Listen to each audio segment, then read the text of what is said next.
From Geppetto Studios in New Freedom, Pennsylvania, welcome to the Cosmic Geppetto Podcast, your home for inclusive, positive geek culture, where we talk about movies, comics, music, books, and whatever else we feel like.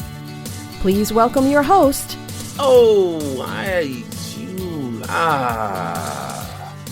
Brad Mendenhall.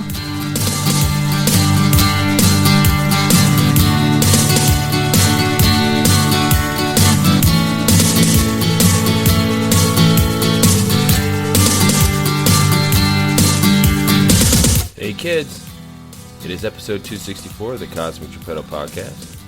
Returning to our Albums That Shaped Us series, Sarah Black is here to talk about two artists. One who I have always disliked. It makes for a good conversation because Sarah is delightful. Anywho, Amy has a question.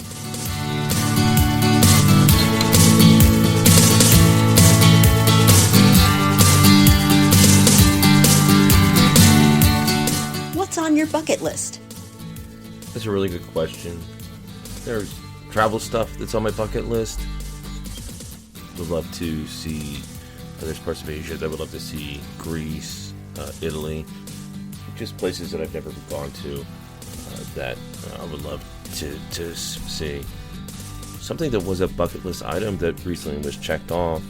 I've talked before on the show that me and some friends, because we were really bored during the pandemic, started playing some music together, and we played out for the first time, and the band's name is Mendenhall, and we had just a 20-minute short set at a wonderful place called BC Brewery in Hunt Valley, Maryland. As this recording is going out, we're 2 days away from our second 20-minute set.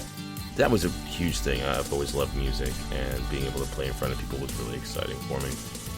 There are stuff that I would love to do more with the band, like play in front of more people and stuff like that. So, but you know, that was a bucket list item that I was able to achieve. So, very exciting. I'm pretty lucky that a lot of the bucket list stuff that I've wanted to do, I've been able to do. I wrote a play that was partially, I would love for it to have been properly performed, properly staged, but it was partially performed in front of people and got laughs. And it's like, yay, they laughed where they should have. And I wanted to do the podcast, and there's people that I want to talk to. I got a chance to talk with Matthew Sweet, and that was a bucket list thing for me. So I'm actually pretty good at achieving bucket list stuff. So, but yeah, I would love to perform in front of thousands of people, and would love to visit Greece and Japan, China. Yeah, those are it.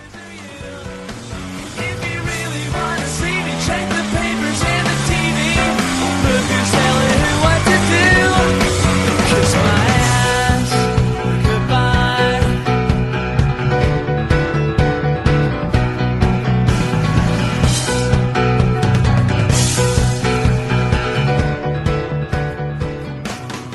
Very excited. Returning is one of my favorite guests. Not too long ago, we started this series of podcasts inside the podcast, music that shaped us, or albums that shaped us more accurately. And we talk about albums that sort of helped us form our tastes in music. When I came up with the idea with Sean Reynolds, one of the first people I wanted to talk to about this was our guest today, the returning Sarah Black. Sarah, how you doing? I am great. I'm so excited to be here. Obviously, when you told me what we were talking about today, I was just so excited to discuss it, and the most challenging part was just narrowing it down to a couple selections. But yeah, can't wait to have this conversation. Yeah, we're going to have to make this like a 2 or 3 parter with you. Right. We'll have to bring you back later to talk about more, because I think it's one of the reasons why we get along so well, because music is vitally important to you. Yes. And we share that. And it's not just a thing of, oh, you like this album, you like that album, you like this singer, you like this singer. You tie music into your life. You make these strong associations between the albums and the songs and the singers and how they how you've grown with them, and you make these strong associations, and it's something that I relate to.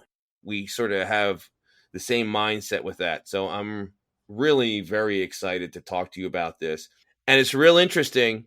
You picked two albums, one of which is by someone I don't like at all. I'm so curious to hear which one I chose. And it's going to be really interesting. I'm cool with that, though. I don't get offended easily about music taste. So. It is about music taste, and we're going to have an interesting conversation about it, because when you picked this album, I was like, okay. And sort of examine why I have this distaste. And I've been sort of processing. It's like, it has very little to do with the music. And the album you picked has some of the songs I do like by this person. So I picked one album, you picked two. I picked Ben Folds 5, Whatever and Ever, Amen. Yes. And I never heard that before. Believe it or not, I'd never heard that album all the way through. Like, obviously I knew the huge songs like Brick. So in the mid 90s, like 1997, I was big into like R&B girl groups. So like I was listening to like Spice Girls, Destiny's Child, Usher, just like 90s rap and hip hop. So like Ben Folds, if like other than radio, was not really on my radar at all. So that was super fun. It is an album. It had its hit song. It had Ben Folds 5, really their only true hit song. Them as a band and Ben Folds by himself has had a couple songs that have gotten radio play, but this album has their only song that really was a breakout, was played at high school dances, which is insane because of the content of the song. Right, when you think about it. So what are the two albums that you picked? So I chose Madonna's self-titled album, which was released in 1983, and Sinead O'Connor's I Do Not Want What I Haven't Got, which was released in 1990. Two performers that could not be much more different from each other. I love a diva. Like, and anyone who knows me or like has listened to Life as a Playlist at all, like, I love a diva. Madonna was my first diva. Her self-titled album was the first music I'd ever purchased with my own money. That's why I felt like I had to choose it. The album itself, is it phenomenal? Well, it depends. A lot of the songs really aren't very good, but is it phenomenal in terms of how it just changed and ushered in 80s pop? I think absolutely. Madonna, so smart about leveraging that success. She was really one of the first real true music video stars and developed a persona. I mean, you also have Michael Jackson. Michael Jackson did a lot with the art, but Michael Jackson was also a really well-established performer before Thriller. Oh, yeah. It's interesting hearing these songs without the context of the video. I actually found myself as like, I don't know if I've ever actually, I've heard it on the radio, but really when I think of like Borderline, I think of the video because it was really an iconic video. It is, and it's funny, that was her first iconic video because while Lucky Star and Holiday did have videos, they're almost the identical, like they're the same video. They're just Madonna dancing in front of backup singer. I think they're even the same backup singers in both of those videos. I just like imagine they like recorded one and then just recorded the other, and that technically they were videos, but not really. But Borderline was like the first real video, and it was so groundbreaking. The look of it, the artistry, like her persona just being so huge. Then you contrast that with Sinead O'Connor with Nothing Compares to You, a song that sort of sticks out like a sore thumb on the album because it's a very different song from anything else on there. I think that makes sense because she wrote most of the songs herself for the album, and Nothing Compares to You was written by Prince. It was specifically designed to kind of turn her into a pop star, whereas the other music, it's just very much hers. And we can talk about this more as we go on, but I think she really struggled within herself because obviously she wanted people to hear her music. That's why she was making it and performing it. But I think she struggled a lot in terms of fame and not really wanting to be famous and struggling with that. And she said, doing Nothing Compares to You, she regretted a lot, and apparently even got into a fight with Prince at his house once, which is interesting. Yeah, I got to put money on Sinead on that fist fight. Yeah. Scrappy is a word I would use there. The production was so different. I'm trying to figure out how I feel about that song. I don't remember ever loving it. I've heard Prince sing it, and I hate it when Prince sings it. Well, it's kind of funny because I don't like Prince, but apparently, or his music, which, oh my gosh, I'm so sorry to like anybody who's listening to this, and they're probably like, oh my gosh, I've never been a big fan of Prince or his music. However, I apparently am a fan of a couple of songs that he writes, because while Nothing Compares to You is definitely not my favorite song or my favorite song on that album, it is the one that made me learn who Sinead O'Connor was and like fall in love with her and her music, but also The Beautiful Ones by Mariah Carey, which is one of my favorite Mariah Carey songs ever. And Mariah Carey's my favorite diva and artist, who we're not going to talk about today, but Prince wrote that song too. He's written songs for pop divas that I like. I'll give him that much. The stuff by Prince that I like, I really like. The stuff by Prince that I don't like, I despise. He's undoubtedly very smart and very musically gifted. That doesn't mean his songs are good, because I think sometimes he just gets so into his own talent in his own head, and his creativity ends up like curdling under it. There's been a couple of covers of his that I really like other people doing his music, and sort of strips away the pretension. I was like, oh, okay, that's actually a pretty clever song. I just heard, and it's not a new song by any stretch, but Warren Zevon did a cover of Raspberry Beret. Oh, okay. Yeah, I haven't heard it. And it turned it into this really neat, straight-ahead rock song. I was like, oh my gosh, it's such a good song. And it, like, you see the original there, but stripped away of some of the flourishes that Prince would always add to everything, and also would make it sound kind of dated. I was like, oh, awesome. Marshall Crenshaw, whom I'm a huge fan of, did a cover of Take Me With You. And it's like, oh, wow, I like this quite a bit better than the original, because again, he just sort of stripped away some of the stuff about Prince that I find a little insufferable. Well, for me, what we talked about in the beginning was just like really feeling music on a visceral level. Like it, for me, being such a huge part of just my identity and attaching it so strongly to different feelings and thoughts and events and everything throughout my life. And for whatever reason, I don't even know that this is anything about Prince. It's just like Prince songs never did that for me. Like I'd never really felt anything listening to Prince songs. So it's not that I thought they were bad. I just didn't care. All the glamorization and all the weirdness and all the changes his name to a symbol can make it sometimes hard to connect with his music. Yeah, Sinead's really weird. She's really weird, and I can connect with her, but I don't know. Since you've been gone, I can do whatever I want. I can see whomever I choose.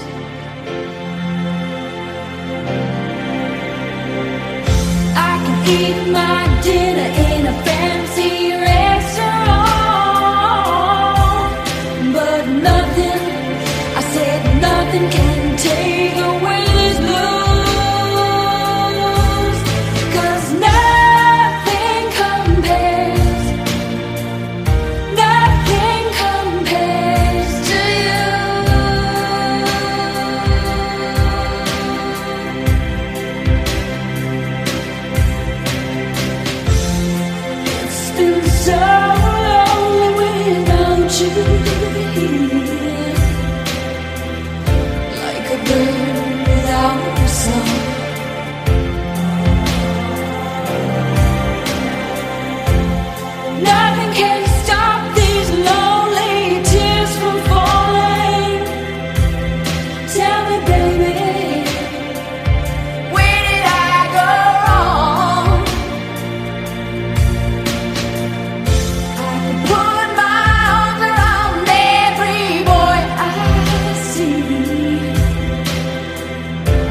They don't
I tease this. Listen, there's a lot of people who do not like Sinead O'Connor for a lot of reasons. Yes. She's not really a likable person in a lot of ways. She's prickly. She's definitely weird. She can be antagonistic. Madonna and Sinead O'Connor don't get along. They actually apparently took some shots at each other over the years. I actually surprisingly don't know a lot about that, but I know they've both taken shots at several people, so that doesn't really surprise me. Yeah, both of them sort of like mixing it up. But I have no problem with Sinead O'Connor. I don't like Madonna. That's fine. You know what? This is going to sound weird because I chose the album. Madonna's not in my top 10 artists. She's not in my top 20 artists. But me being the literal person that I am, when it was albums that shaped us, it did. Her self-titled, shaped me a lot. It was the first album that was my journey into music and into identity and into all of that. So I had to pick it. So I'm not really offended when people don't like Madonna. I've never been to a Madonna concert. I do follow her on Instagram, and she's very strange. She's very, very strange. The older she gets, I think kind of the stranger she gets. When you picked this, I'm really glad that you picked this because it does make me sort of examine that about myself. It's okay, why do I dislike her so much? First thing is, well, is it because you think the music sucks? And I'm listening to this, it's Lucky Star is a completely solid pop song. Borderline is a good pop song. Now, I will say, I think the version on this album is not as good as the radio version. I see. The production on it was weird where you have the intro, and then you have the verse and the chorus, and then it had 4 bars of just sort of the verse without her singing. And there was no guitar solo. There was no cute keyboard hook or anything. It just sounded like, oh my God, we forgot to tell her to sing. Oh. And don't cut it out. I'm looking at the track listing right now. It's a 5 minute 18 second long song. That's a long for a pop song. Oh yeah. So I completely get why they cut that down for the radio edit and why didn't they do that for this song? Because this song sounds so much better with that radio edit. But good pop song. Burning Up, perfectly fine song with a good chorus, a good hook to chorus. Holiday, meh.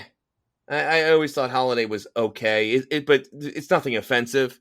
That's 1, 2, 3, 4 songs that are very good to fine. Perfectly solid debut album. Debut albums, especially for pop stars, really they're designed often to just have that one hit song. And she had 3. And I think this specific, so unlike Sinead O'Connor, who wasn't necessarily looking to be an international pop icon, Madonna very much was. And I think this album was a very calculated attempt. There's nothing really that holds the album together as a story or that's super meaningful. It's really just we need to let everyone know who Madonna is. This is what she can do. This is what she can deliver in terms of radio play, in terms of being a pop icon. So yeah, I view the album the same way. I think the songs like Holiday are more dated, so I enjoyed them more at the time, whereas Borderline, which was the highest rated song on that album in terms of top 40 staying power, is probably objectively the best song in terms of still listening to it. And Lucky Star, Holiday, Everybody, which was actually an older dance hit that she had from 1981 or 82 that got put on the album, it was kind of filler. It also took a long time to just make that album. It was a pretty low budget album, and I guess she fired, I don't know whether it was the producer, whoever she was making it with, and then brought in some new people. So it took a long time to make it as well. There's a lot of admirable stuff about Madonna. And there's people who have written or talked about how, being in clubs where Madonna was performing before she was anybody, everything needs to be taken with a grain of salt. But usually with stuff like that, there's at least a kernel of truth where she's saying that everyone had to be out of the dressing room before she entered and no one could look at, diva stuff when she was a nobody. That, comes across as unlikable, whatever. But I was like, it's actually really smart. Act like a star before you're a star, and people will start treating you like a star. The thing it reminds me of, and somebody who, in a lot of ways, I think Madonna's career, in a very, very strange way, kind of emulates, even though their music and their ways of presenting themselves is completely different. But I think of Kiss. Interesting. Kiss was very smart at, we're nobodies, but let's act like we're somebody. So there's been all sorts of talk where Kiss, they had like pretty Mickey Mouse amps. They were able to like get some big boxes for like huge amps, and then they would put the little amps inside the big amps and put them on stage so it looked like they had these monstrous amps when they played. They would do all the clubs in New York, and then they would just like hang out at their apartments for 2 months and then come back to those same clubs 2 months later and say, it's like, oh, it was so great to be back. We just were like touring Asia and, you know, where we're big, like making everything they seem like they were already rock stars, even though they were just weird, homely guys with a bunch of makeup caked on them, acting like rock stars. So they were brilliant at branding. Right. And Madonna is also brilliant at branding. And so it's one thing that I'm really impressed by.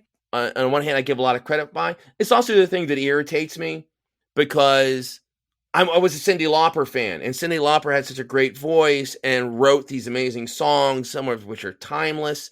But Cyndi Lauper wasn't that savvy. Right. And that's so much of it. That's just so much of like surviving, and not just the music industry, but I feel like any industry. And it can be frustrating when you see people who maybe aren't, not that anybody could say, I don't think, like her, dislike her, or whatever, that Madonna's not extremely talented. I'm not saying she's a great singer. She's not. I'm not saying, but obviously, like, she's extremely talented. But seeing somebody who's arguably more talented and has better songs and like more depth, which Cyndi Lauper probably, yeah, all of those things, and then you don't see that person have as much success. And it's like, what is that it factor? Like, what is that intangible quality? And obviously Cyndi Lauper still has fans to this day and still has a ton of charisma and has all of those things. But Cyndi Lauper has a career that 99% of the people in the entertainment industry would sell very important organs for. Yeah. It was always a thing where Madonna was the dominant, not, you know, my first thing is to say dominant female music force, but just, that is not even fair. It's just a dominant music force in the 80s and a huge chunk of the 90s. Like, she's had a 20 plus year period where she was putting out albums that sold well and had hit singles and got all this video play. And it wasn't until, I want to say, the last 10 years that finally the steam ran out of that. And now, and there's no insult to this, but in the last 10 years, she's sort of become a legacy act. Yeah, for sure. But she's like 60 now. So, I mean, that's going to happen. Katy Perry's a legacy act. And she only had, 10 years of that prime creative spark. Britney Spears has been a legacy act Britney Spears has been a legacy act longer than she was producing talent. Yeah. It really is amazing. Madonna, not a great voice. I think as her career went on, I think once you got past those first 2 or 3 albums, it was less about, let's put together 10 really great songs or some great pop hits, and more about, I think, especially with the Erotica album, it's like, okay, let's put together a bunch of songs that will carry music videos and will create buzz and content and everything and controversy. Like, the quality of the song became tertiary. Absolutely. I was thinking about just like different songs that I like, different albums of hers that I listen to. There really isn't much, I think, that I listened to past the time I was in high school. I actually loved This Used to Be My Playground, which was in a league of their own. And I really liked Justify My Love. That's probably one of my favorite Madonna songs, actually. It was just, as a 13-year-old, like hearing that on the radio and it just being as bold and as like reverent in the video for that. Oh my gosh. So I loved like certain songs, but I don't know. When you start breaking it down, it is really interesting. So much of it is just her and her personality and her vision. Like she said from the beginning, this is what I'm going to do. This is what I'm going to achieve. You can help me do it or you can get out of my way. But don't think that most of her songs, when you start breaking it down, are that brilliantly written. They're not that exceptionally sung. She doesn't have a Mariah Carey voice. Yeah, I love Mariah. Oh my gosh. My favorite voice of all time. Yeah, definitely has nowhere near the range. Really smart, and I give a lot of credit. She doesn't try to be Mariah Carey. She doesn't attempt a lot of vocal gymnastics. She stays within the song. You know what? I give a lot of credit. And when the songs are quick and peppy and poppy and have a hook, you don't need a lot more.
master's thesis, I needed like something to focus on other than just writing.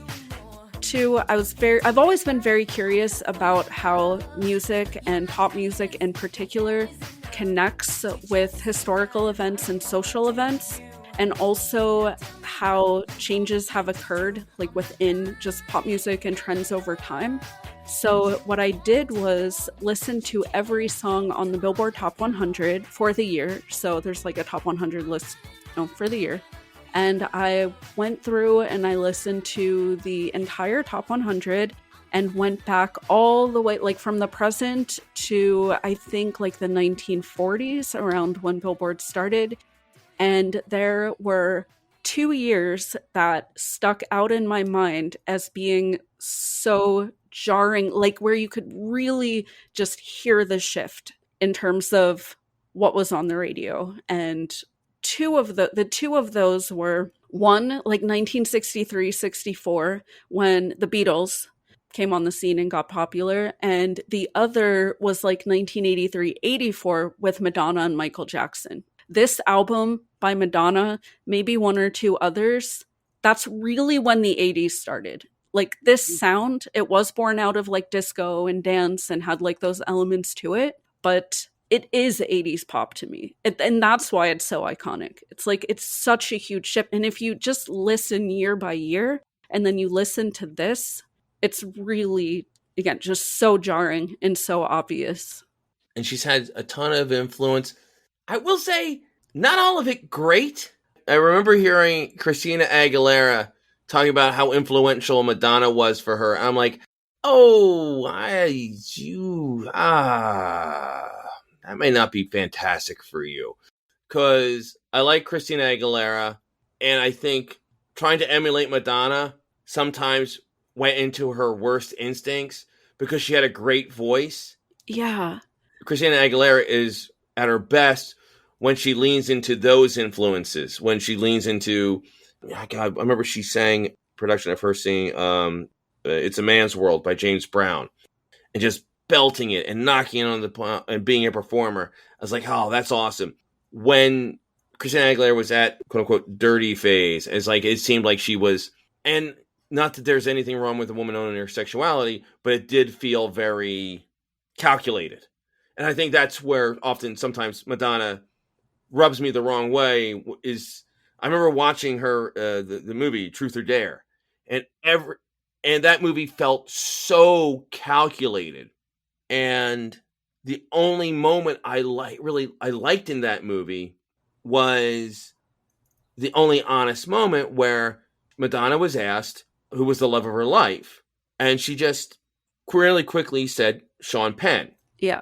And this was well after that relationship had ended, and it was a very surprise relationship with Sean Penn's tumultuous. It was tumultuous. It was just an honest moment. I was like, oh, okay, there's the person. And then later it came out that Madonna hated that moment being in the movie and was trying to get it removed. It was like the only honest moment where you actually saw the person, and she was trying to strip it out. And everything else would be like being sort of titillating or presenting herself as a misunderstood art. Like everything else, just like she knew the camera was on. It felt calculated. And I guess that's a lot of the problems. There's plenty of good songs and good music.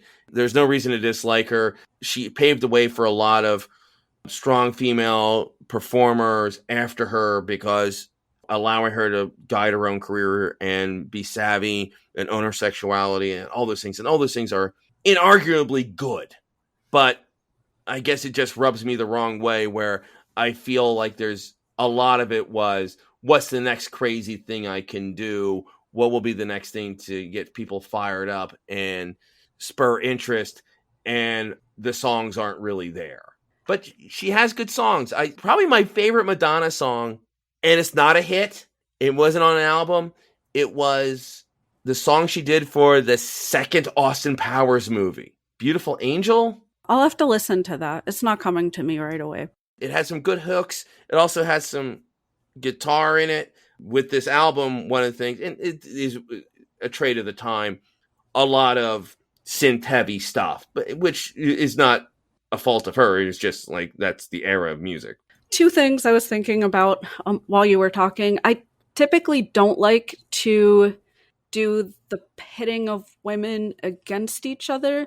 But as we were talking about like Madonna versus Cyndi Lauper, or not even really versus, just Madonna and Cyndi Lauper, and then Christina Aguilera came up, and it just made me think about how Christina Aguilera and Britney Spears basically came on the scene at the same time. And just like with Madonna and Cyndi Lauper, Britney Spears was more of that Madonna persona, although it was more like girl next door sexuality as opposed to Madonna's. But Christina Aguilera was arguably the much stronger vocal talent, the more talented in terms of just her musicality, but she didn't really stay, for whatever reason, like her pop solo career didn't really stay. Like she's not even so much the novelty act that Britney Spears is now. She just kind of moved away and was doing other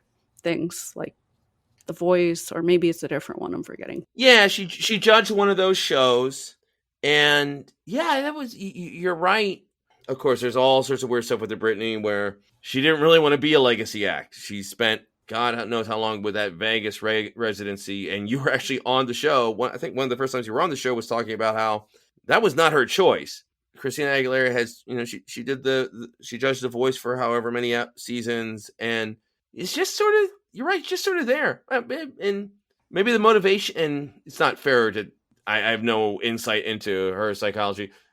She just might like sort of being retired and not actively working right now. And Could be more like the Nicki Minaj thing. I don't know, where Nicki Minaj said, yeah, I'm going to cash in. I'm going to make a couple of big records. I'm going to make as much money as I can. And then I don't care. I'm done. And I think she has done like a few things since then. So I don't know if that was Christina Aguilera's mindset or whether, what reason she had for moving on. But the other thing about Madonna, to go back to that and her being calculated, I think sometimes we forget how much of the pop music charts, Billboard charts, even today, are dominated by male artists and bands. I think it's something outrageous, like over 80% of the charting music is by male artists and bands. It's pretty difficult to make it in an industry like being a woman, being Madonna. And I think she was very calculated because she had to be. And I think she was a very shrewd businesswoman and she knew exactly what product she wanted to sell and she sold it. And sometimes I wonder if we kind of put those labels on women as being calculated as opposed to being effective planner. I don't know. That's really true. I mean, what else is she supposed to do? It's hard to break through the industry as a woman, and you have to be smart. Again, I said Gene Simmons maneuvered Kiss through the exact same thing, being way more calculated and way more gauche about it. Yeah, I mean, people criticize Kiss plenty, so yeah, it's not that he's immune to it. Right. But there are, I think, some performers who are able to be smart and calculated while still like having a little bit of themselves shine through. And the best example I can think of is Beyonce. Yeah. Beyonce is an incredibly savvy self-marketer, and no one's more of a diva than Beyonce. I mean, she's the definition of that. You do feel her coming through, breaking through all that. So you feel like there's a connection there that I don't think Madonna does to the same degree. Now, Madonna was a groundbreaker in a lot of that. Also, I mean, Beyonce's crossed over to other media to a greater degree. Madonna had, I think you could say at best, a middling acting career. Desperately Seeking Susan, League of Their Own, and give points for Evita. Like 3 successful movies she probably out of a lot of movies. Like she never really was able to connect. She probably because she wasn't a very good actress. I liked her in A League of Their Own, but other than that, meh. When she had success in roles is when it's like, okay, let's not have her do too much other than being Madonna. League of Their Own, she was basically being Madonna, and also she did not have to do the heavy lifting of the film. Oh, no, not at all. Desperately Seeking Susan, she wasn't really the star of that movie in a lot of ways. It was Patricia Arquette. Yeah, I think that's right. It was really her movie, but Madonna was this huge character, but almost in the background. So she just had to be Madonna. And with Evita, it was just such a gutsy thing to put Madonna in this musical. And it's like, can she do it? And she acquitted herself pretty well. She didn't embarrass herself. Right. And same with, all right, little, and I don't do this. You're a bad influence, Sarah. I've heard that before. Your whole thing is you share a lot about how music and other things tie into your life, and you share a lot about yourself. And you and I have talked about this where you're great at that. I am not. I'm going to let everyone into just a little piece of my background. The other movie that Madonna did that was pretty successful was Dick Tracy. And she got a lot of credit, and deservedly so, where it was challenging music that she sang. She did 2 or 3 numbers that were heavily featured, and she sang them, and she acquitted herself well. I had my first date was taking a girl to see Dick Tracy. Nice. Afterwards, it was at this crappy movie theater in Pottstown, Pennsylvania. And then afterwards, neither of us were driving yet, so we had to wait for like my mom to pick us up. You always work that thing out where you try to you would either call, go to a payphone. That's how old I am. Go to payphone. It's like, oh, it's time to pick up. And you have that 15 minutes. And that was a big 15 minutes, guys. Yes. That was the 15 minutes. That was, all right, everything's going well. And me and the girl like walked like around the side of the building, and we were talking, and I had my first kiss, right, and I realized like it just happened next to a dumpster. Yeah. Looked right, it's like I'm next to the dumpster by the movie theater. Pretty funny, but you always remember. Well, there was a funny moment where not that long ago, we were visiting that area, my wife and I was like, oh, okay. And we actually drove, and it's now an abandoned building. But we drove up there, and I was like, oh, that was that spot right there. That was a big spot for me. You're like, there's the dumpster. No, I'm sure the dumpster. There's the dumpster.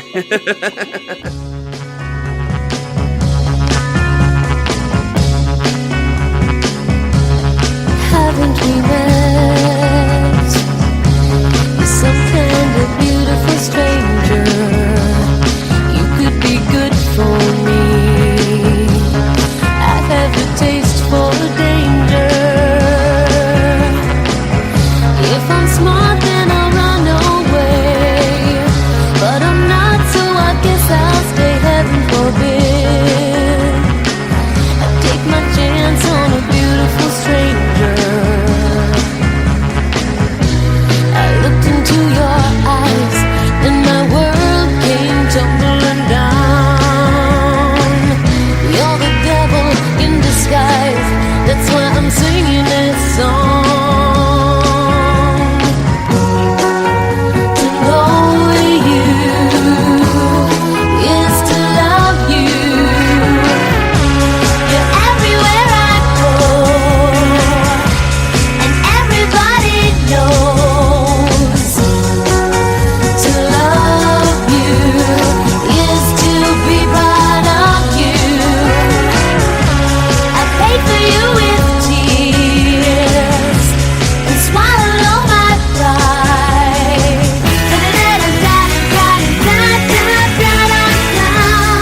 Beautiful stranger.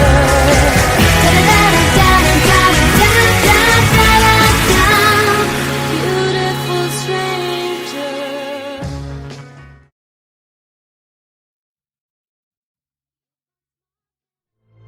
God grant me the serenity to accept the things I cannot change. Courage to change the things I can. And the wisdom to know the difference.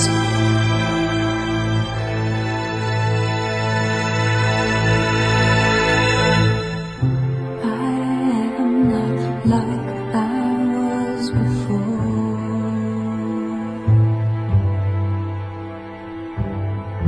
I thought that nothing would change me.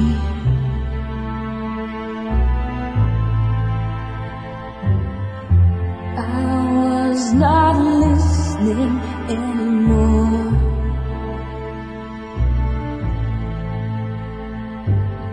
Still you continue to affect me.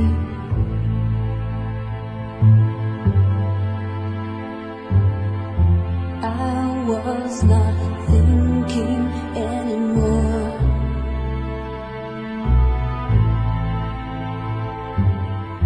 Although I said I still was.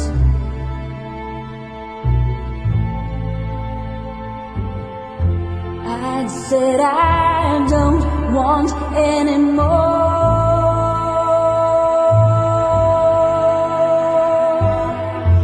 Because of that experience. And now I feel so different. Feel so different. I feel so different. Now, Sinead O'Connor, Yeah. so much the opposite, where she wasn't trying to have this long-standing, this wasn't step one of 50 steps and planned out. Everything she did seemed to be, I don't want to be this famous like this. Her first album didn't really chart in the United States. It did in a few other countries. So I Do Not Want What I Haven't Got, Well, Nothing Compares to You. I saw the music video for that. That's the first time I had ever seen or heard of Sinead O'Connor. And there was just something about her in particular that was like mesmerizing to me. Like, I just could not stop staring at her. Like, she just enthralled me. And I went, and while the cassette of Madonna's Self-Titled was the first cassette I ever bought. I Do Not Want What I Haven't Got was the first CD I ever bought. And I listened to the entire thing, and everything else on the album, as you mentioned, sounds very different from this song. But I became obsessed with it. Like, from the first moment with Feels So Different, and just like the depth of her emotion in the song, just like the tone, like the timbre of her voice, and just her lyrics, like I am not like I was before, and just everything in that song. I was like blown away. Like, I'm not a crier, I do feel things very strongly with music, but just something about her being like unconventional, like something about her identity, just, yeah. From like the first few notes, I was just blown away.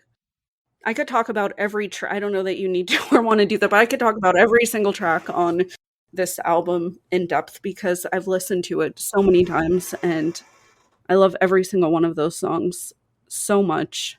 But being 13 and being very weird and awkward and feeling like nobody really got me, and here's this woman, and somehow she felt things the way I felt things, and I just felt immediately connected to her. In a lot of ways, that ties in with the Ben Folds album, because in a completely different way, that was what hit me from that first song on that album, Whatever and Ever Amen, where One Angry Dwarf, which is this great underdog song. Yes.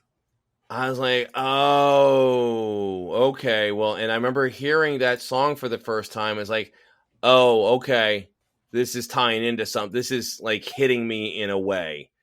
And, and I wasn't young when that album came out. I mean, it came out in 96. I graduated. That was the year I graduated from college. So I was in my 20s. I had heard Brick, and I thought Brick was a completely fine song. But it was when I I got it for Christmas, and I put that in and I heard a song, and just like anger, frustration, and like energy, but still with humor.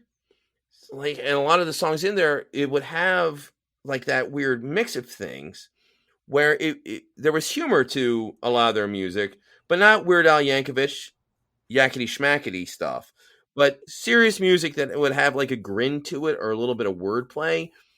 To me, that really connects because that's part of me. It's when I have my frustration or when I feel uncomfortable, not lashing out, but just sort of poking at life or pushing back with a little bit of my sardonic side. Of course, I don't know if there's too many ways that Ben Folds could be much more different than Sinead O'Connor. There's some similarities there in very odd ways. I really like a good dry wit, so I like that album quite a bit. In a little bit, I'll tell you. So whenever someone has me listen to an album that they really like, and I haven't listened to it before, I always listen to it a few times. So I think over the past couple of days, I maybe listened to this album from beginning to end, I think like 3 or 4 times, and then just kind of form different impressions and decide which few are my favorites. So I really think this is a great album. I think it holds up and tells the story really well from beginning to end, which I like. I Do Not Want What I Haven't Got does that too.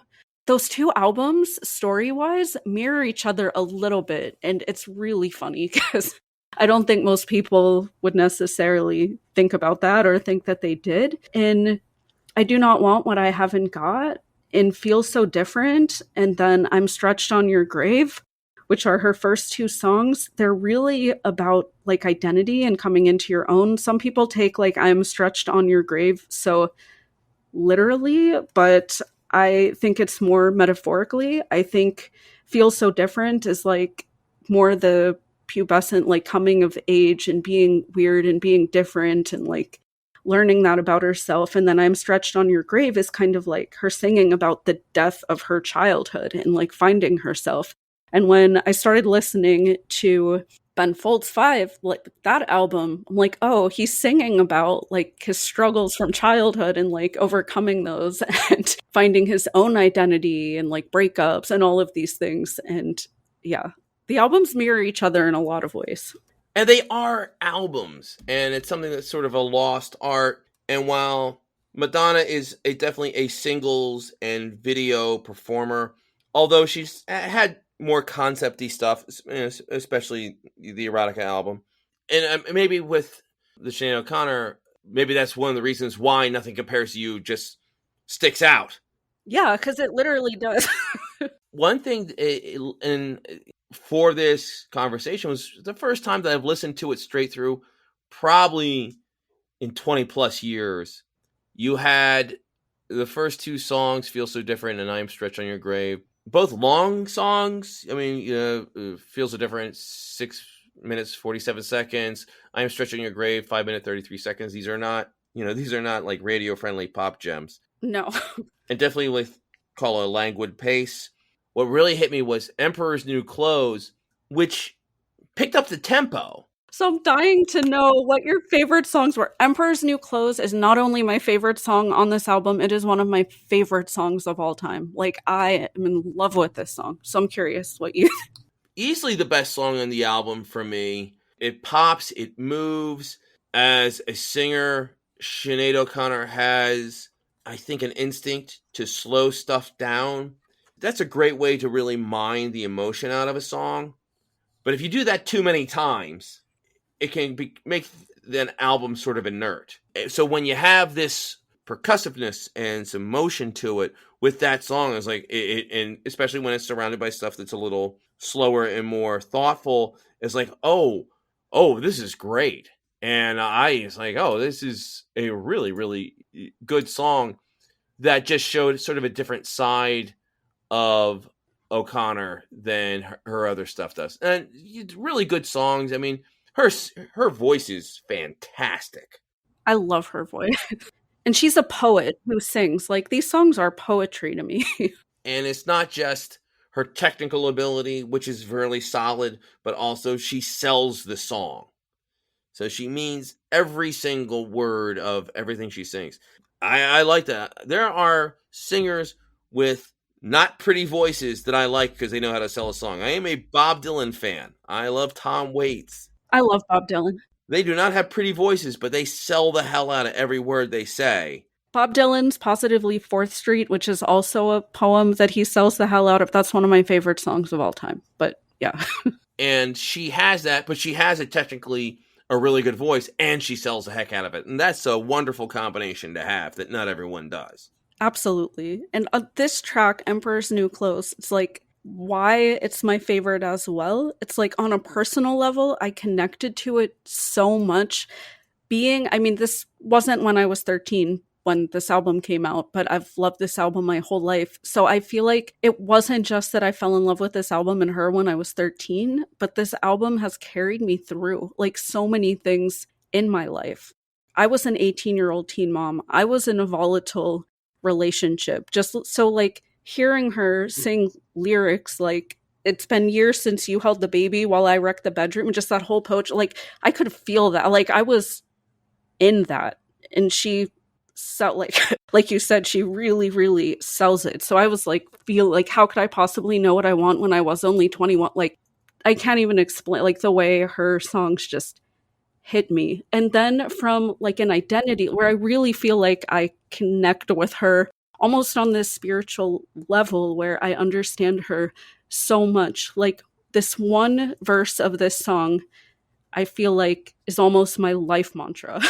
And it kind of informs like all of my politics, everything about me. She's like, everyone can see what's going on. They laugh because they know they're untouchable, not because what I said was wrong. Whatever it may bring, I will live by my own policies. I will sleep with a clear conscience. I will sleep in peace. And I'm just like, yes, yes, yes, yeah, yeah. I love that song.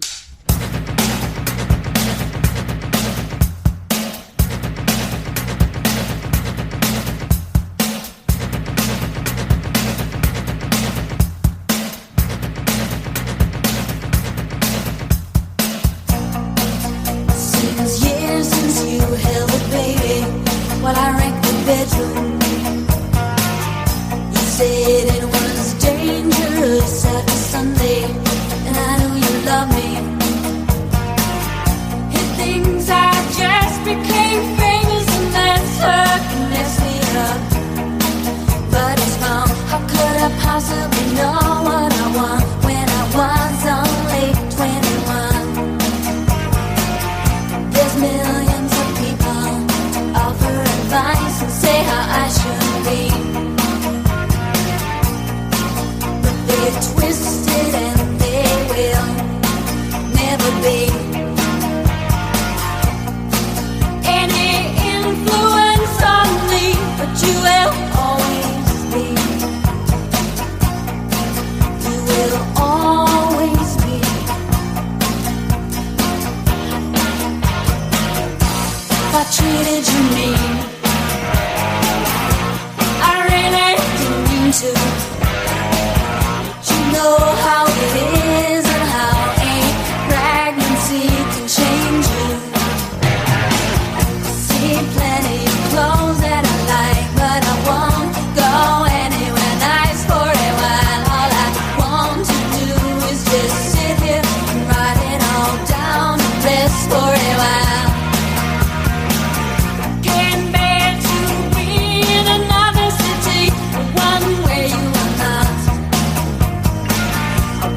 Return to nothing without you, if I'm your girlfriend or not.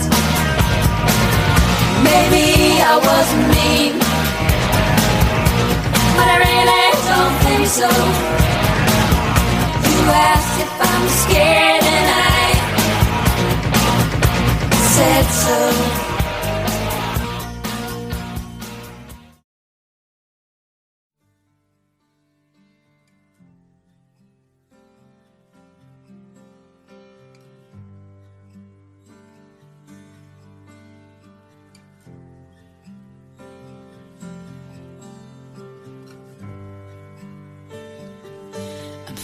Good intentions,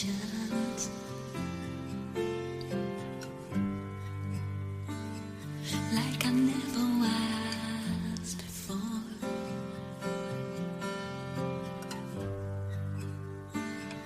It's too late for prevention, but I don't think it's too late for the cure.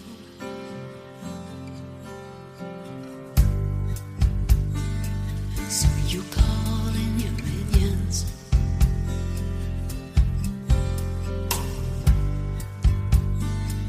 and see what you can find.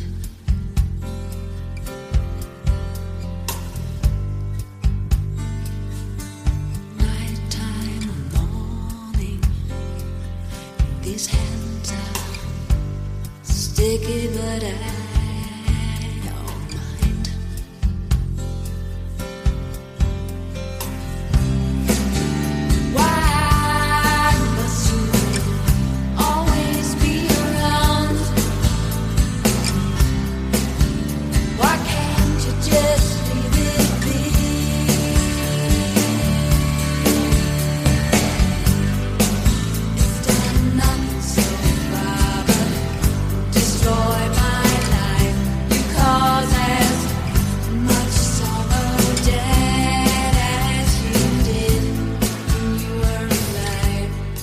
because of, and she had so many controversies. There, of course, was the Saturday Night Live thing, which, by the way, hindsight, she was pretty right on. Yes. Okay. Not to just take over, but I have to talk about this moment because I watched it when it happened, and I don't know if you did too, or if you, but I watched it. I was staying overnight at my grandma's house, my very Catholic grandma's house, and we watched this together and didn't really talk about it in the moment. Obviously, my grandmother would not have liked this, but even though my 102-year-old grandmother is progressive as hell, like in ways that one would not think a 102-year-old would be at all. She's still very Catholic, and so it was a very odd experience watching that happen with her. But the fact that she did that and then in interviews said, I felt like I had to do this because nobody is paying attention to the abuses. People are reporting it to the police, they're reporting it to bishops. Nothing is happening. She's like, they want me to be this pop star. They're trying to turn a protest singer into a pop star. That's not me. And I'm just like, yeah. Yeah, history has been pretty kind to her in retrospect. Not that she still is not treated particularly well because she's weird and I have no business diagnosing anyone, but there have been some pretty concerning behaviors from her in the past, in relatively recent past. It seems like she has this massive talent, and a lot of demons came with it. Yes. Well, on one of her songs on this album, You Cause Us Much Sorrow, she said in an interview that she's singing about child abuse, the child abuse that she faced. So apparently her mother, she's talked about this, was extremely physically abusive. She said that her mother physically abused her with anything. Sinead was on a field hockey team, and she said she would hide her stick before she came in the house because if she didn't, her mother would beat her with it. But then if it wasn't the hockey stick, it would be just vacuum cleaner extension, whatever she could. And she would hit her and force Sinead to say, I am nothing, over and over and over again while her mother was hitting her. And she made this song about it. So for sure, Sinead had a lot of childhood trauma. And we don't even need to talk about what we would diagnose her with or do any armchair diagnosis.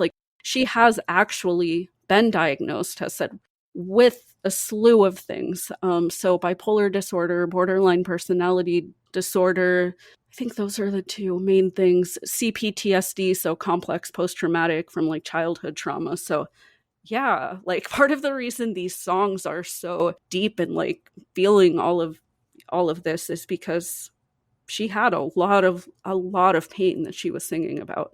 And she cared very deeply about political and social issues as well, not just ripping up the picture of the Pope on Saturday Night Live, but her song Black Boys on Mopeds was an overtly political song. Most people weren't making those. So, and it's still relevant today. I don't know if you know what that song's about, but it was about a specific event that happened in 1989 when the police chased a young Black boy by the name of Nicholas Bramble, who they believed had stolen a moped.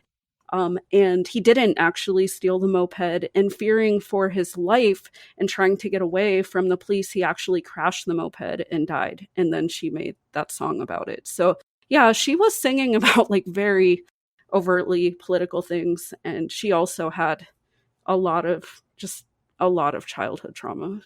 You said that this was sort of your first time listening to Whatever Never Amen by the Ben Folds Five. Before you listened to the album, Brick was a hit song.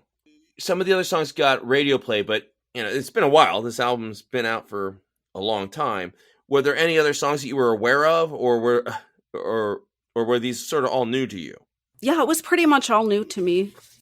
And I wasn't a huge fan of Brick. I like it, but I wasn't really a huge fan of the song. Mostly just in my very pro-choice stance and from my own personal experiences. Although I know he's talked about that the song isn't really meant to be political. He really just sings about experiences that he's had, this being one of them. I always get like rubbed a little bit the wrong way when songs about abortion talk a lot about regret and like these dark negative feelings, because that's definitely something I see perpetuated a lot. That reaction in music and in TV shows. And obviously, like, it's real to him and he is singing about his own life. But statistically, only about 1% to 2% of people, like when they've done research studies, actually feel that way. But most of the music that discusses it discusses those feelings, which, in my opinion, perpetuates this kind of. It makes it sound like, or you get the impression that everyone who has had that particular experience walks away with it with just huge amounts of regret and angst. And in Brick, they're sort of talking about like having pretty profound mental health issues afterwards. Exactly. So I'm not a huge fan of the message of the song, although I respect it. Like, it's a real message. It's his real life and he's singing about it. And of course he should do that. But it's not one where I'm like, oh my gosh, yes. So yeah, so this album was completely new to me. Since I didn't particularly care about that song, I never really listened to him much. Again, I was just listening to different styles of music at the time, but I really did like the album. I think One Angry Dwarf, yeah, definitely brought me in right away. Fair, which is the second song, was probably my favorite song. Definitely top 3 for me. It's one of those albums that for me is a real gem because I've been listening to this for over 20 years. There's still a thing where songs will just hit me different, like different parts of my life. So Evaporated, the closer on the album, he often talks about missing his friends and his relationship with his dad and stuff, which, by the way, hits me like a ton of bricks. It gets into my dad issues. I have a really good relationship with my father, but my dad's complicated. He's a complicated person.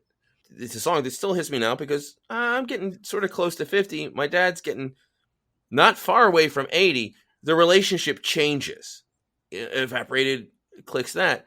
And then also Steven's Last Night in Town, which is just a story about when he was in high school, there was a British kid who flirted with all the girls and they kept having going away parties, and then he would never leave. Yeah, that song was funny. I enjoyed it.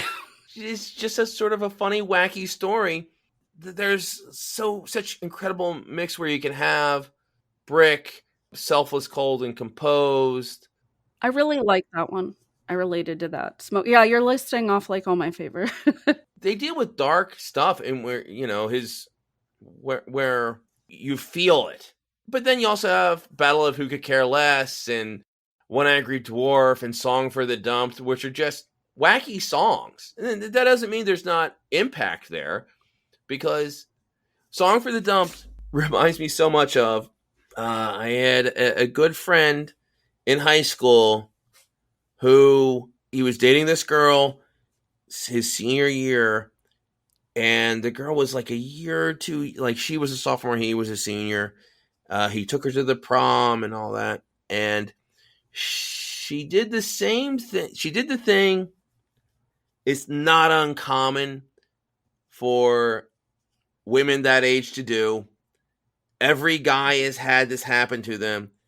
She sent her friend to dump him. Oh no.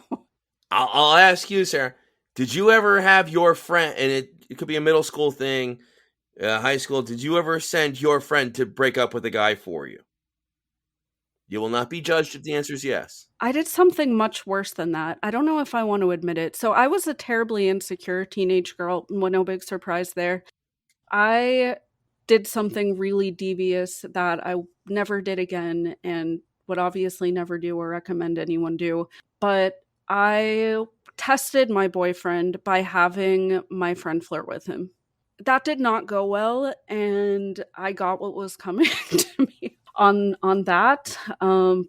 The boyfriend and I, that was like my freshman year in high school boyfriend, we ended up breaking up, and he ended up going out with her, and they stayed together the rest of high school, which ended up fine. I ended up dating a new guy like beginning of sophomore year, and we dated all the way through high school as well. Teen girl, we We struggle with a lot of things, and sometimes we don't handle things in the best way. And it's not a one-way street. And I hope I don't make Oh, no, I didn't think that. guys do their own crappy stuff. But the guy thing is just to start being a jerk Yeah. to make the girl break up so they can feel good about it. But the girl went up to my friend, told him that his girlfriend didn't want to date him anymore. He lost his mind. Mm. Because it's humiliating. It feels like you're being dismissed by someone else, or the person doesn't have the nerve to actually say something. So he then listed everything that he had paid for in the relationship. Oh, The tuxedo for the prom, the tickets for the prom, and the gift he got, and like had it down to the nickel and said, I want that money back. oh my gosh. And later he's like, I don't know what I'm thinking. Yeah, he's upset. It's like emotionally upsetting, so you're responding out of that. When I heard that song, I was like, oh, wow, that's exactly... Guys have that thing where it feels dismissive or callous or whatever, and it's not. It's really not. Breakups are hard, especially young. You don't know how to do it. 1, 2, 3,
relationship, my freshman year of college, basically the way we broke up, because neither of us were mature enough to do it right. We just dated all freshman year.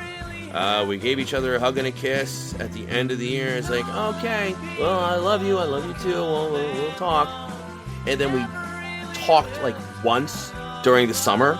And I remember we talked on the phone, and she's like, well, listen, if you think you want to date someone else, then go ahead. I was like, well, it's fine, but I don't really feel like dating anyone else. And then we just came back sophomore year. We didn't even bother looking for each other, and she just went back to her ex, and I started dating someone else. Like, we never bothered breaking up. Oh, interesting. Because we weren't mature. We didn't know what we were doing. Yeah. I wonder if that wasn't even bad. I mean, that sounds like just a natural breakup. Maybe that wasn't bad. I don't know. Probably in most cases, you'd want to have a conversation or at least some acknowledgement. There was no big fight. No one was in tears. It really was a thing where I think we probably both knew by the end of this, the spring freshman semester, it's like, okay, this has run its course. She liked me because I was different than the guy she used to date. I liked her because she gave me like attention that I wasn't used to in a way that I wasn't used to. She was a little more experienced. So that all sort of connected and we liked it about each other. But after most of our freshman year of college, and for 18-year-olds, that's a long time. Yeah. And seeing each other and living together, and you're basically living in the same dormitory, so you see each other all the time. And then it's like, okay, well, he's sort of artsy and a little more progressive than I'm used to. Like, she freaked out the first time she saw me hug a male friend. Oh, wow. She's like, I've just never seen anyone in my world like guy hug another guy. And I was like, what? Okay. Yeah. And she wasn't into my music or I was into theater and stuff like that. I was like, okay, not every relationship is supposed to be the rest of your life. Exactly. So we were just out of steam, but it was easier to just like, let's just run out the clock on this, and then that'll be it. The only thing that would have been nice about a proper breakup is we still had 3 years left at the same university. We never said another word to each other. I remember one time she was with her boyfriend. I was with my girlfriend. They were 10 steps behind us, lived in the same dorm, and we still didn't talk to each other. This was the following year, and I was like walking in through the side door that would lock. She's like, oh, hold that door for me. And I didn't even realize it was her. I was like, oh, there you go. And I was like, oh my God, it's her and the boyfriend who she left for me and then went back to. She just said, thanks. And you wouldn't know a year previous we were quote unquote in love. Now, very nice woman. We reconnected on Facebook and we wish each other Merry Christmas or happy birthday and all that. So it's fine. That's so funny how with social media, like all of these relationships that kind of run their course too, they all come back. That's a totally different conversation for another day, but it's just such an interesting phenomena, especially like for us Gen Xers, just like having all of these experiences. And then now with social media, like kind of tangentially still being connected with all of these people who we'd kind of sever ties with. Anyway, I don't know. There were relationships that ended badly with 10 years or however long, and everyone's married and everyone has a kid. It's like, and I remember, again, Sarah, you're a bad influence because I don't talk about this stuff too often. It was the last real relationship I had in college, and it was a bad breakup. It was 10 plus years later, and she was on Facebook, and we had a bunch of mutual friends, and I was actually still good friends with her roommate, who she was still good friends with. And I said to our mutual friends, like, hey, do you think it'd be a problem if I reached out and said hi to so-and-so? And she's like, well, you can, but don't be surprised if he doesn't respond. It's like, fair enough. So I shot a message and I sent a friend request and it's like, hey, I hope you're doing well. I know things ended bad, but you were a really special part of my last X amount of time at college. And, I have warm thoughts. I have pleasant memories of you, and I hope you have the same. And she replies like, oh, that was a long time ago. And we certainly had a great time and stuff. And it was sort of a thing where it was a rebound relationship. Of course, it only had like 3 months of juice in it, and we weren't particularly mature people. And I certainly wasn't. I shouldn't speak for her in case she listens to this show. Oh. All that really comes with that song, with Song for the Dumps, is like that anger, and you lash out and you act like an idiot. You want your t-shirt, you want your shirt back, you want all the money back that you spent or that you lent her or whatever. The song itself, and Ben Folds is very good at this, he's such an expressive piano player that the music and everything presents that song. You could hear the song itself without lyrics, and you still would feel like the feeling of the song. I think what he does really well too is just that through that one like simple image, like that one small statement of just like wanting the shirt back, is able to wrap up all of the where you can associate like so much of your own relationships and just connect that. Like he's very good at just using like a very simple image to make those connections. I think it was a nicer I don't know if you've ever listened to Limp Bizkit. I definitely had like a Korn and Limp Bizkit stage, mostly tangentially with the guy that I happened to be with at the time when those bands were popular. But this song is like a nicer version of the song Stuck by Limp Bizkit. That one was very angry, but I'm sure I've heard plenty of Limp Bizkit. this was more palatable. Yeah. Well, it's funny you mentioned Korn, because Korn hated Ben Folds 5. Oh, I didn't even know that. But They were at some festival, whatever, and they were both on it, and Korn was like yelling insults at the Ben Folds 5. oh, weird. And then had an interview where they were talking about how much they can't stand Ben Folds 5.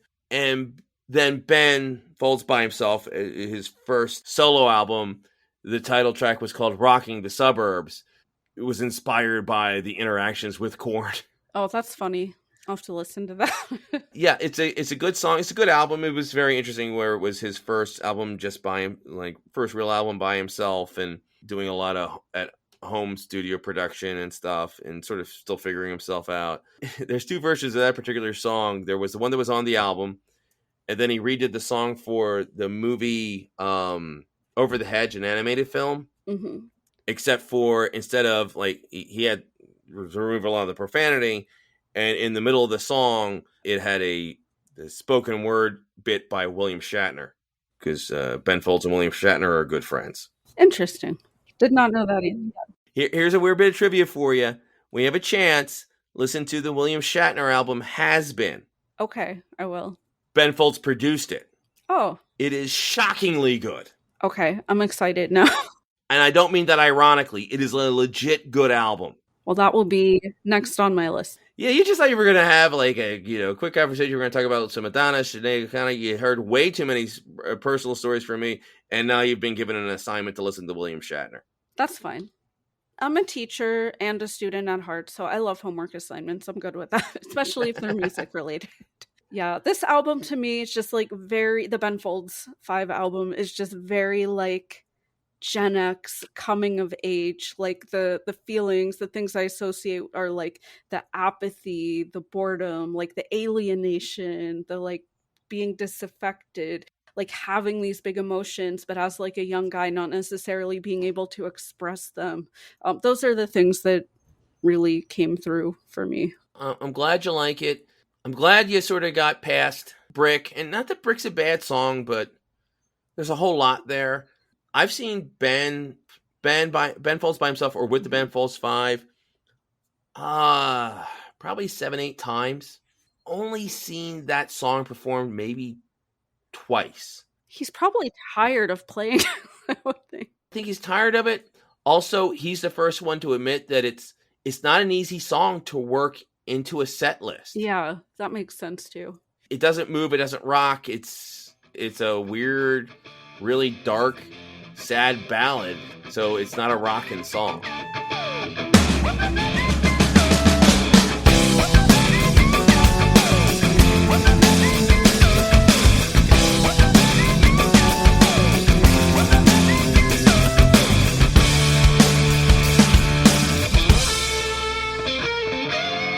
Let me tell y'all what it's like watching Idol on a Friday night in a house built safe and sound on Indian burial ground. Sham on.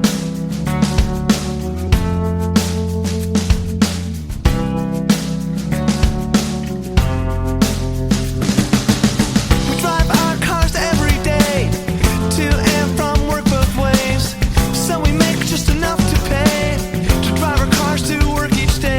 Hey, hey.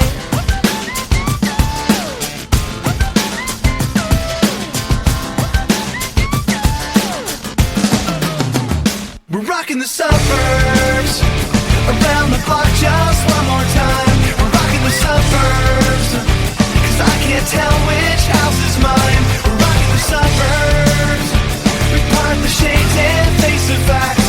They got better looking fescue right across the cul-de-sac.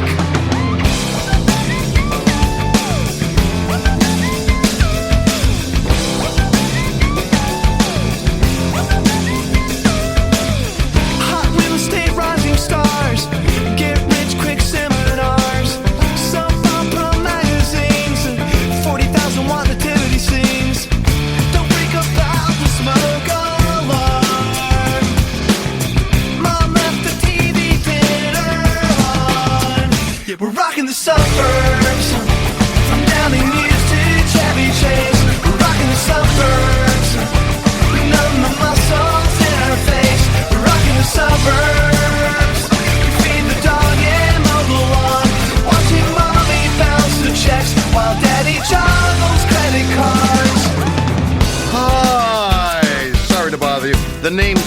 live just across the street. Yeah, that's right over there. No, not that house, the one next to it with the extra flower bed. Oh, and here's all your papers from the last few days. They were just piling up on the driveway where the whole neighborhood could see them. Not that that's a problem, of course, but that and the grass being a little overgrown might give someone the impression you were out of town, and you wouldn't want that. I've got to be going shortly to a little class I've been attending. I just, no, not pottery or anything like that. It's an anger management class, actually. And speaking of that very class, they've been emphasizing finding some common ground with people before you confront them to avoid becoming violent. You know? Well, actually, we do have a few things in common. Here, could you take these papers? They're getting my suit wet. And as I was saying, we do live on the same cul-de-sac. That's common ground. And I believe we actually have the same house plan, except in reverse. Your garage is on the left and mine's on the... No, it wasn't me that dialed 911 at 6:31 p.m. Wednesday. How about your son's noisy rock band? Anyway, it's about your dog. And of course about our garbage and some of the neighbors' garbage cans. No, I'm sorry, it is your dog who's been strewing garbage around the block. And I have digital evidence complete with red-eye reduction, which I will email to you to prove that it is in fact your dog. Now, I have to warn you that I have a black belt in karate too, and I certainly don't mind using it if necessary. No, not on you, ma'am. On your stinking dog! Rocking the suburbs. Everything we need is here. Rocking the suburbs.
Always, this has been amazing.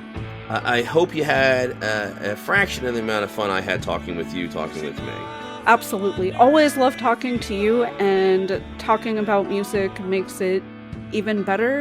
And that you asked me, and I got to hear and appreciate an album that I didn't really know prior to this conversation, and now will definitely remain in my rotation, is awesome.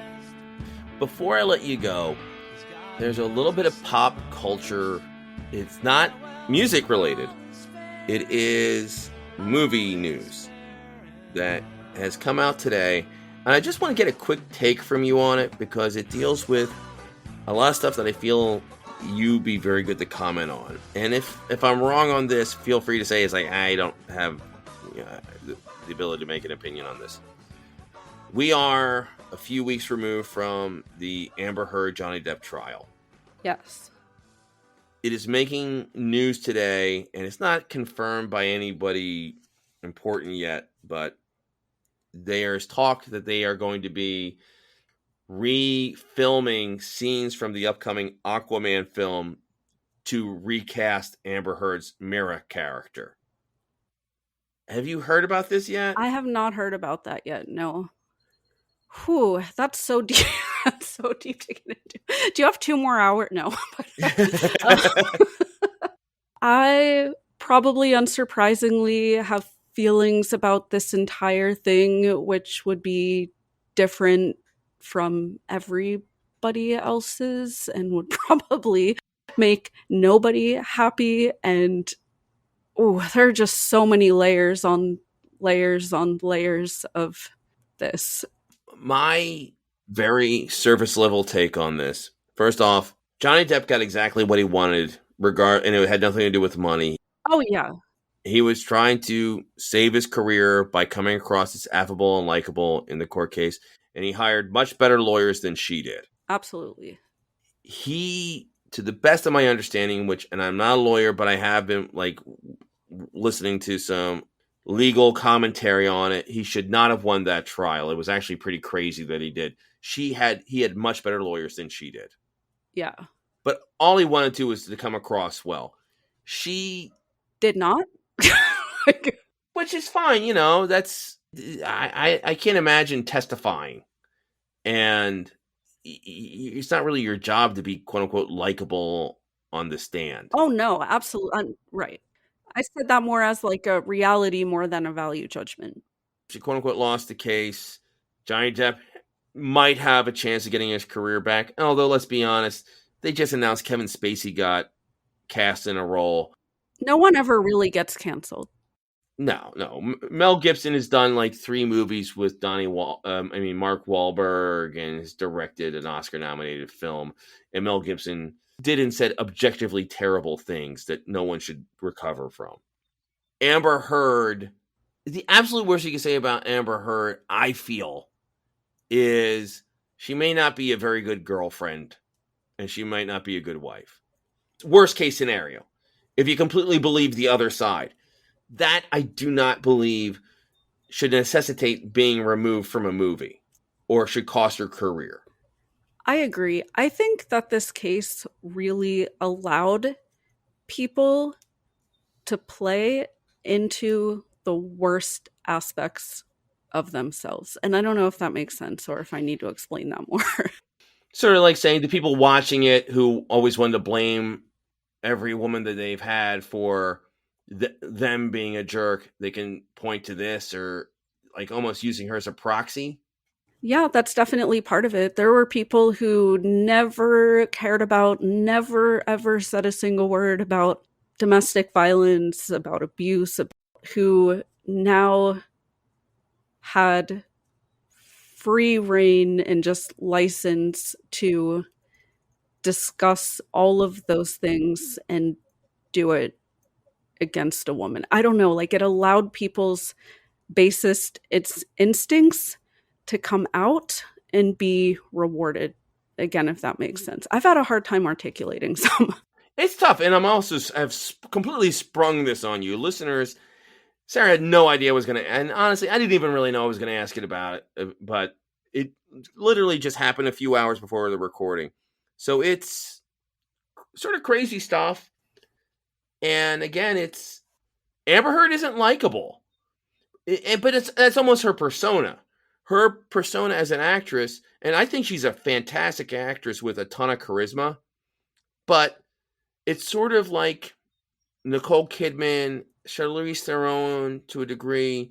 There are certain actresses who are charismatic, really pop on screen, and it's not just about being attractive. I don't think it's something you can argue. She's obviously attractive, but so are thousands of women in Hollywood who don't have the same thing, where the ability to pop on screen and really is like, oh my God. She just has a charisma and screen presence, and the camera really follows her, and a talented actress, but not warm. She's not Sandra Bullock. I'm not a fan of Sandra Bullock personally. But you get what I'm saying. Like her whole thing is like, oh, she's cute. I want to be her best friend. There's a likability there that Charlize Theron. Yeah, she definitely has like mainstream American likability. Amber Heard's whole thing has been being able to carry herself, that she's attractive and a little above it all and whatever, and that was used against her. The idea that because she lost this case and because some details of the marriage presented by the other side don't paint her in a great light, that she loses this job, being a woman who is not an A-list star, that can really damage her career. That's why I think it is, not that this connects back to Madonna that well, but I do think it's much, much more difficult to survive in an industry, and people are much more likely to turn against you if they see you as an unlikable or an inauthentic or calculated woman. We've seen this a lot in politics too, honestly, in like every aspect of of fame. So it's not really that surprising. And I don't know, like in the whole, I don't think it should happen, but I can put that on the record. But it's not that surprising that it would happen. I wish I was surprised. Yeah.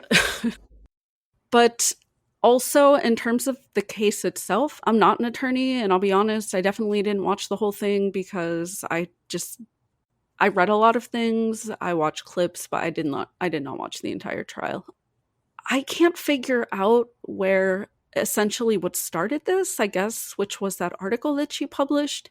It doesn't seem like she actually said anything wrong. Like, am I incorrect on that? That's the part where I got a little bit confused. I'm like, was anything that she said inaccurate? And also, I don't think she specifically named, although I guess it was obvious enough who she was talking about. Yeah, my understanding is she didn't name names, but when you're Amber Heard, who was famously married to Johnny Depp, and you talk about your ex-husband, or Right, yeah. I don't think it was that obvious, No, but she talked yeah. about being in a relationship with an important person. She was being a little cagey about it, writing about Johnny Depp without saying Johnny Depp's name, thinking that would protect her from getting sued, and then he sued her. Usually celebrities don't sue over stuff like that because we live in a country where celebrities aren't really afforded the same rights to privacy as other people. But in this case, she got nailed. It was just really surprising. It really seems like a thing where he just hired better lawyers. They kept showing clips of his lawyers, cross-examining her, and her lawyers and cross-examining him. And his lawyers drew blood on every set of questions. Her lawyers ended up looking like chumps. That's what happens. Your lawyers don't do a good job in a case like that where the jury has a chance to really just can go either way. They're going to go with the lawyers that look smarter. I've seen this happen in real time. So quickly, I was on a jury for a 3-week-long trial where one side was a corporation who had like a very slick corporate lawyer. The other side was like an individual small business owner who had the lawyer that he could afford, let's put it that way. And just watching the entire trial and all of the interactions and how the jury responded, and then having conversations in the jury room. So I actually believed that the much less polished lawyer and that side had presented a better case. And it was 9-3, but on the side of the 3 with the smaller lawyer was a lawyer who surprisingly they left on our jury panel, and me and one other person, we were in the minority of being on the side of the not slick, high-priced lawyer. But yeah, I've seen firsthand how that can work to your advantage to sway a case. Sarah, this has been amazing. We're going to do this again. We're going to pick more albums because I could do this all day, obviously. Plug your pluggables. Where can people catch more of you? So if you want to hear more music and more, that would be Life as a Playlist, where you can hear pretty much anywhere that you listen to your podcasts. And if you want shorter form political commentary, I make videos daily on TikTok under @COM_lion. We recommend everyone check that out. Sarah, this has been amazing as always. Thank you so much. Thank you.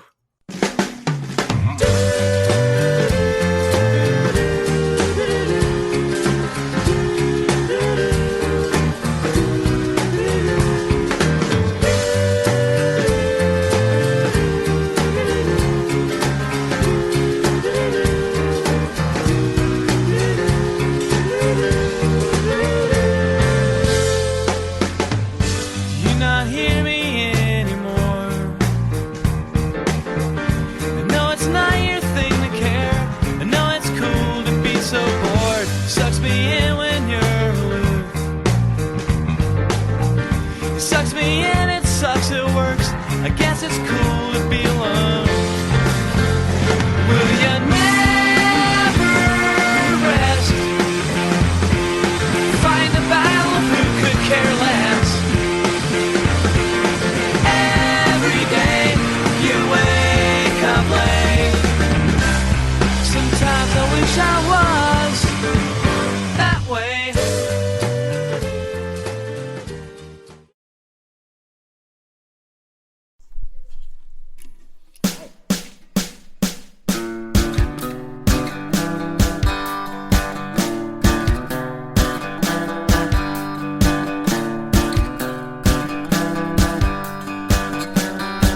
That wraps episode 264. Big thanks to Sarah Black. I'd have her on every week if I could convince her to do so. Also, big thanks to Amy. She is so cool and brings great questions. Next time on the Cosmic Geppetto podcast, podcaster Brian Lockhart joins me to talk about Top Gun Maverick. Till then, in the words of Jarve Harden. See you in the funny pages.